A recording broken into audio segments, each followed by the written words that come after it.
कधीतरी सिनेमात बघितलं होतं की असा एक डायलॉग होता, अंग्रेज चले गए लेकिन कमबख्त ये सॉरी और थँक्यू छोड़ गए. किंवा त्याच्यानंतर दोस्ती का एक उसूल है mister, no sorry no thank you. Sorry म्हणायचं, थँक्यू म्हणायचं का म्हणायचं नाही, नेमकं हे काय कधी वापरायचे, तर याच्याविषयी बोलूया आज.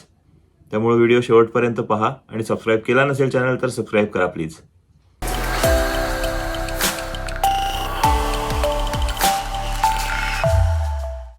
सॉरी आणि थँक्यू हे शब्द रोज जर आपण विचार केला तर किमान 50 वेळा ऐकतो, वेगवेगळ्या माध्यमातून ऐकतो. आपण बोलतो किंवा बोलत नाही, पण आपण ऐकत असतो. कुठे टीव्हीवर ऐकतो, कुठे सिरियलमध्ये ऐकतो, सिनेमात ऐकतो, कोणीतरी अजून कोणाला तरी म्हणताना ऐकतो, त्याच्यावरचे असंख्य जोक्स ऐकतो. तर ही इतके स्वस्त झालेले शब्द आज मी का घेतले त्या व्हिडिओमध्ये? नेमके हे शब्द काय म्हणतात? सॉरी म्हणजे काय? थँक्यू म्हणजे काय? कधी वापरायचे हे शब्द? का वापरायचेच नाहीत ॲट ऑल? कोणाला सॉरी म्हणायचंच नाही का? कोणाला थँक्यू म्हणायचंच नाही का? सतत सॉरी म्हणायचं, सतत थँक्यू म्हणायचं? नेमकं काय आहे काय? या शब्दांचं जर व्यवस्थित महत्व समजून घेतलं तर डेफिनेटली हे शब्द आपल्याला आयुष्यात योग्य वेळी वापरता येतात आणि त्याच्यामुळं अनेक कामं विनासायास होऊ शकतात.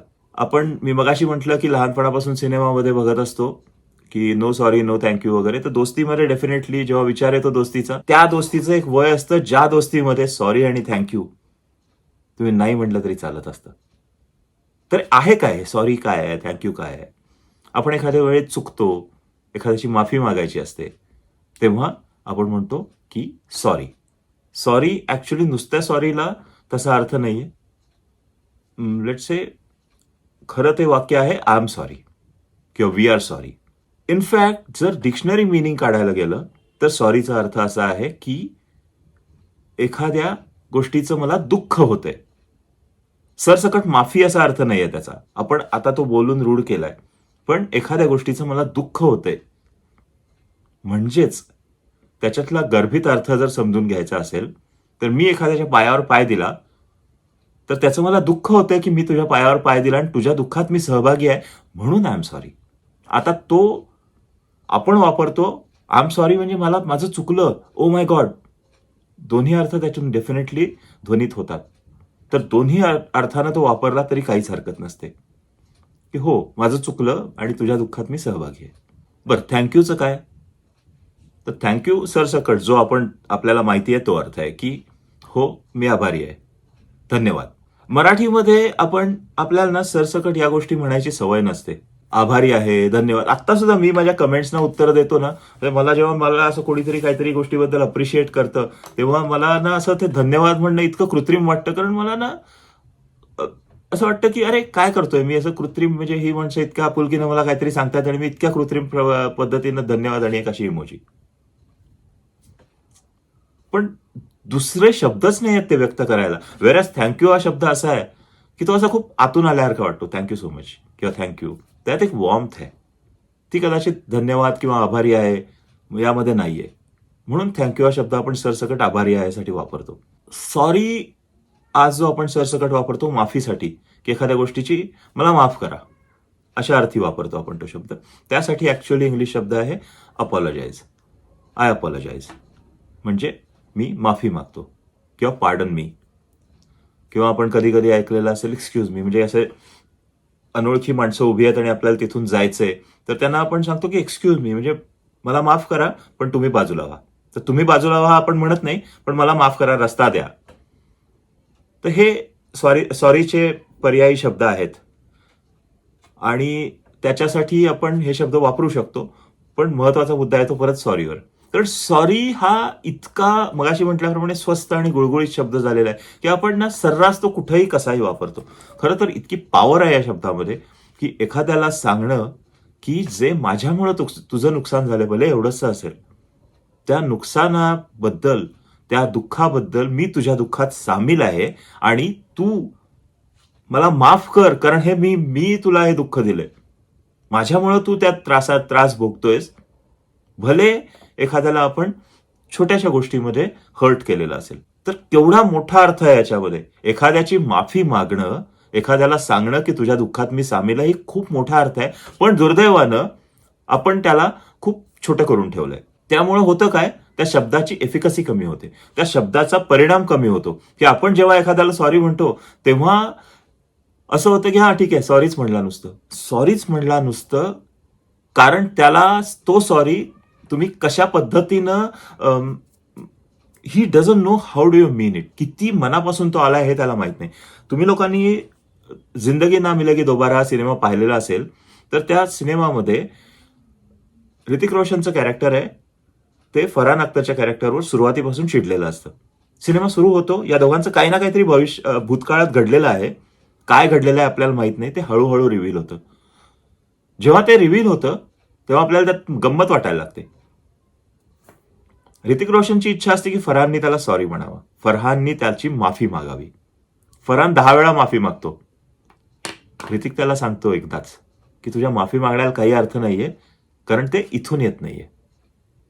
इथून येत नाहीये म्हणजे तू खरोखर चुकलायस असं तुला वाटतच नाहीये. तुझ्यामुळं मला दुःख झालंय, तू मला दुखावलंयस हे तुला वाटतच नाहीये. त्यामुळे त्या सॉरीला काही अर्थ नाही. शब्दांना काही अर्थ नसतो. शब्दांमागच्या भावनेला अर्थ असतो. तरी ही भावना व्यक्त करायला शब्दच वापरतो आपण. त्यामुळं जेव्हा तो शब्द आपण वापरतोय, तेव्हा त्या शब्दाचा जो अर्थ आहे, तो खरंच आपल्याला अभिप्रेत आहे, हे जर आपल्या कृतीतून, आपल्या शब्दफेकीतून किंवा आपल्या शब्दाच्या ओलाव्यामधून जाणवत नसेल, तर समोरच्याला तो अभिप्रेत असलेला अर्थ कधीही पोचत नाही. त्यामुळे सॉरी म्हणताना, सॉरी वापरताना खूप जपून आणि खूप जिथं आवश्यकच आहे, तिथंच वापरणं गरजेचं आहे. बरं, हे सगळं असून लोक सॉरी म्हणतात का? तर सरसकट आपण पाहतो, लोकांची सॉरी म्हणायची इच्छा नसते. म्हणजे उपकार केल्यासारखं सॉरी म्हणायचं असतं लोकांना. म्हणजे मी अशी खूप माणसं पाहिली आहेत, एक सॉरी फक्त एकदा म्हणणं, की "अरे हो, मी चुकलो." बरं, ह्याच्यात काय नुकसान असतं? काहीच नव्हतं. माणसं सॉरी म्हणायला धजावत नाहीत. त्यांना कमीपणा वाटतो. सॉरी या शब्दाबरोबर एक कमीपणाचा वास येतो. त्यांना वाटतं आपण सॉरी म्हटलो, आपण चुकलो म्हटलो, म्हणजे संभाषणामध्ये आपण खालच्या लेव्हलला गेलो. अप्पर हँड आला नाही आपल्याला, लोअर हँड आला. मग आता समोरचा माणूस जो संवाद साधतोय तो आपला गैरफायदा घेईल. मला वाटत नाही, कारण आयुष्यभर म्हणजे लोक मला ओळखतात ते सांगतील, गरज असेल, छोट्यात छोटा एवढासा जरी असेल, त्याला मी पटकन सॉरी म्हणून रिकामं होतो. जिथं मी चुकलोय, जिथं मी चुकलोय ही माझी भावना आहे, मला माहिती आहे मी चुकलोय, तिथं मी एका सेकंदात सॉरी म्हणतो. पण जिथं मी चुकलेलं नाही, तिथं कोणी जबरदस्तीने म्हटलं तरी मी सॉरी म्हणत नाही. पण जर मी खरंच चुकलोय असं मला वाटतंय, तर तिथं मी हे पाहत नाही.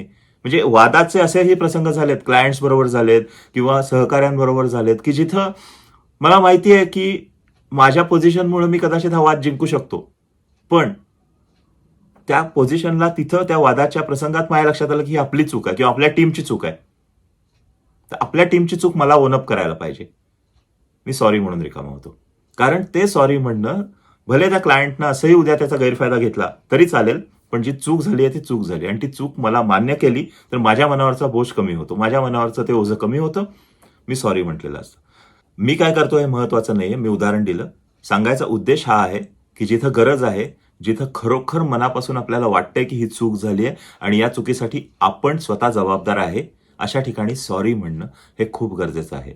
आपल्याला मनापासून वाटतंय की हे दुःख झालंय आणि माफी मागायला पाहिजे. तर माफी मागायची आहे ना, तिथं मात्र आय अपोलोजाइज म्हणणं जास्त चांगलं. सॉरीपेक्षा ते अपोलोजाइजनी काम होतं जास्त. पण जिथं हलकं-फुलकं गोष्ट आहे, नात्यामध्ये आहे, फ्रेंड्समध्ये आहे. फ्रेंड्समध्ये सुद्धा अरे एखाद्याला जर धक्का लागला, तो पडत असेल, तर दोस्ती में नो सॉरी, नो थँक नाही ना होत. तो पडत असेल तर त्याला आपण हात द्यायला पाहिजे, त्याला सावरायला पाहिजे. आणि मग सावरल्यानंतर त्यानं थँक म्हणावं की नाही, हा आपली अपेक्षा नाही. पण थँक तर तो म्हणणार. कारण त्याला माहिती आहे की या मित्रामुळे मी वाचलोय. शक्यतो मी पाहिलंय वयानं मोठी असलेली माणसं किंवा सिनियरिटीनं मोठी असलेली माणसं सॉरी म्हणायला जात नाहीत. त्यांना तो अपमान वाटतो सॉरी म्हणणं. आणि मग म्हटलं तरी असं ते म्हणतात की "हां, बरं सॉरी. बरं बाबा सॉरी." असं नाही होत. खरंच जर तुम्हाला मनापासून वाटतंय तर म्हणा. नसेल वाटत तर नका म्हणू. कारण होतं काय, की ते मनापासून नसलेलं म्हटलेलं येतं ना, ते जबरदस्तीने येतं. जबरदस्तीनं आलं की कळतं आपल्याला पण समोरच्याला, की हे जबरदस्तीनं आलंय बाबा सॉरी. म्हणजे इथे सॉरी म्हणवून घेणं हा उद्देश नसतो. इथे हा उद्देश असतो, की तुम्हाला कळलंय ना तुम्ही चुकलाय ते, बास झालं. महत्वाचं ते आहे. बरं, हे सगळं केल्यानंतर जर पुढच्या वेळी परत तीच चूक केली तर त्याला पण अर्थ नाहीये. माझ्या एका मित्राला सांगितलं होतं त्याच्या बॉसनी, की अमुक एक जण येतोय कुठून तरी आणि त्याला तू रिसीव्ह करायला जा स्टेशनवर 9 वाजता. तर गेला तिथे, हा 8:45लाच पोहोचला. समहाऊ त्यांनी एकमेकाला ओळखलं नाही. ते काळ वेगळा होता, फोन वगैरे नव्हते, तेव्हाची गोष्ट सांगतोय मी. आणि तो माणूस परस्पर ऑफिसला गेला. हा त्याला शोधत शोधत फायनली ह्यानं बॉसला फोन केला. मग बॉस म्हणला आता ये निघून, तो पण निघालाय बहुतेक, ते झालं सगळं. मग बॉस वैतागला याच्यावर, हा ताबडतोब माफी मागून रिकामा झाला, हो सर चुकलं माझं, सॉरी. तर बॉसने काय म्हटलं, sorry doesn't bring a dead man alive. सॉरीमुळं मेलेला माणूस परत येऊ शकत नाही, त्यामुळे तुझ्या सॉरीला इथं काही अर्थ नाहीये, तू चुकलायस. आता खरं तर हा माझा मित्र होता, हा चुकला नव्हता, पण त्या क्षणाला तो हे चुकला होता की त्यानं त्या बॉसकडून त्या माणसाची काहीतरी ओळख घेऊन जाणं गरजेचं होतं, किंवा आज तू कुठला शर्ट घालून येतोयस एवढं तरी विचारणं गरजेचं होतं. त्यामुळे तो माफी मागून रिकामा झाला. तर sorry doesn't bring a dead man alive हे वाक्य खूप काही सांगून जातं, की जिथं सॉरीची गरज अशी असते की तुम्ही चुकलाय बरोबर आहे, पण त्या फक्त चुकलोय म्हणण्यानं, तुम्हाला ती चूक रिअलाइज होण्यानं काम भागणार नसतं. नुकसान ऑलरेडी झालेलं असतं आणि प्रचंड झालेलं असतं, जे कदाचित भरून येणारं नसतं. त्यामुळे सॉरी म्हणायची वेळच आली नाही पाहिजे, हे केव्हाही चांगलं. पण जर वेळ येणार असेल, वेळ आली, तर पटकन त्या वेळी म्हटलं. इव्हन नात्यामध्ये असतो आपण यार, म्हणजे आपल्या गर्लफ्रेंडला, आपल्या बॉयफ्रेंडला, आपल्या बायकोला, नवऱ्याला, आपल्या आई वडिलांना, आपल्या मुलांना, जिथं गरज आहे, जिथं आपल्याला माहिती आहे की आपण चुकतोय, आपल्यामुळं हा प्रॉब्लेम झालाय, माती खाल्ली आहे. म्हणजे मी जसं केलं होतं एकदा, की मी रविवारच्या शोसाठी तिकीट्स बुक केली आणि ती शनिवारची बुक केली होती. त्यामुळे शनिवार पण गेला आणि रविवारला आम्ही पोहोचलो, तर तिथं तिकीटच नव्हती. परत करावं लागलं ते सगळं. माती खाल्ली थोडक्यात. असं तुमच्याही बाबतीत झालं असेल. तर अशा वेळी सॉरी म्हणायला काय, म्हणजे काय लागतं आपल्याला? हा, परत अशा वेळी हे आहे की sorry doesn't bring that previous day. तो गेलेला आहे ऑलरेडी आपल्या मूर्खपणामुळं. पण ठीक आहे ना, आता आपण केली आहे चूक, पुढच्या वेळी करायची नाही. ते तर आपण नक्की करू शकतो. मग तो वेळ जाईल मध्ये. तोपर्यंत आपल्या घरातले आपल्याला 100 वेळा ऐकवतात. हा, तसं केलं होतंस तू. पण ते तर तसंही ऐकवणार आहेत. त्याच्यामुळे चूक ज्या दिवशी आपण सुधारू, त्या दिवशी आपणही सांगू शकतो की हा भाऊ, मी चूक सुधारली, आता यावेळी तसं नाही केलंय. कारण मला आजपर्यंत हे ऐकून घ्यायला लागतं की वेळ बघ, तारीख बघ, मग बुकिंग कर. बट दॅट्स ओके, आपण माती खाल्ली आहे, ऐकून घ्यायला पाहिजे आपल्याला. आता थँक्यूचं तसंच आहे. थँक्यू इतका छान शब्द आहे. अरे, थँक्यू सो मच, आभारी आहे.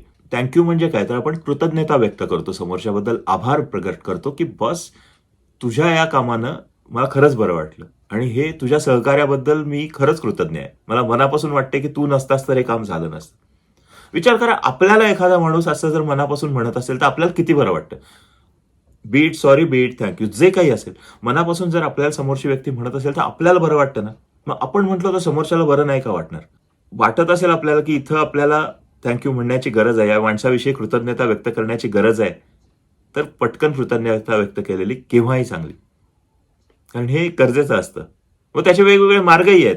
म्हणजे तुम्ही पाहिले असतील रोमॅन्टिक फिल्म्समध्ये थँक्यू म्हणण्याचे किती प्रकारे मार्ग आहेत, किंवा बिझनेसमध्ये, मार्केटिंगमध्ये लोकं अप्रिशिएट करायला गिफ्ट्स पाठवतात, बुकेज पाठवतात. So you can arrange those things. एखाद्याला सिनेमा दाखवलेला असतो किंवा जेवायला घेऊन जाणं, ते जेस्चर महत्वाचं त्यातलं. प्रकार काही असेल, जेस्चर खूप महत्वाचं असतं. एखाद्याला थँक्यूचा केकच पाठवला, पॉसिबल आहे. आपण हे करू शकतो, पण इट डझंट मीन की तुम्ही थँक्यू म्हणत नाहीये. थँक्यू म्हणणं गरजेचं आहे. कित्येकदा माणसं मोठ्या मोठ्या गोष्टी आपल्याला मदत करून जातात आणि आपल्याला थँक्यू म्हणायची वेळ पण येत नाही त्यांच्यावर, कारण ते गेलेले असतात. गेलेले ॲज इन त्यांनी अनोळखी माणसांना मदत केलेली असते. विचार करा ना, तुम्ही कुठेतरी आहे, कुठल्या तरी अनोळखी शहरात आहे आणि त्या व्यक्तीनं तुम्हाला इतकी मदत केली आहे आणि तो गेला त्याच्याला, आपण नाव पण विचारलेलं नसतं त्याला, काहीच नसतं, जस्ट तो लक्षात राहतो आपल्या. त्याची ती कृती लक्षात राहते, थँक्यू म्हणायचं राहून जातं. त्यामुळं जेव्हा गरज वाटते, जेव्हा तुम्हाला मनापासून वाटतं की इथं मला थँक्यू म्हणायचंय, इथं मला सॉरी म्हणायचंय, तिथं म्हणू कसं, काय, कितीही मोठा माणूस असेल किंवा कितीही छोटा माणूस असेल, जस्ट से इट. समोरचा कसा रिसीव्ह करतो ते आपल्यावर नाहीये परत. आपल्याला मनापासून वाटतं, आपण बोललो, जस्ट दॅट्स इट, आपलं काम संपलं. That's more important. हां, आपण जर अपेक्षा करत बसलो, की मग हे सॉरी म्हटल्यानंतर किंवा थँक्यू म्हटल्यानंतर ह्यानं असा रिॲक्ट करेल, तो तसा रिॲक्ट करेल, कदाचित तो ते घेणारच नाही व्यवस्थित, किंवा त्यानं घेतलं नाही तर मी काय करू? Forget it. आपण म्हटलंय, आपलं काम झालंय. I think that is more important for us. की रिलेशन्स हँडल करताना, कुठलंही रिलेशन, मी रिलेशन म्हणजे नवरा बायकोचं किंवा बॉयफ्रेंड गर्लफ्रेंडचं म्हणत नाही. रिलेशन फ्रेंड्समध्ये असतं, बॉस बरोबर असतं, सहकाऱ्यांबरोबर असतं, किंवा तुमच्या सबऑर्डिनेट्स बरोबर असतं, मुलांबरोबर असतं, पेरेंट्स बरोबर असतं. ते सगळे रिलेशन्स मेंटेन करताना तिथं या 2 शब्दांची खूप गरज पडते. तुम्हाला आवडला असेल व्हिडिओ, तर नेहमीप्रमाणे लाईक बटन हिट करा, कमेंट करा त्याच्यावर, लोकांबरोबर शेअर करा. तर thank you so much for watching and sorry जर माझ्याकडून काही चूक झाली असेल तर.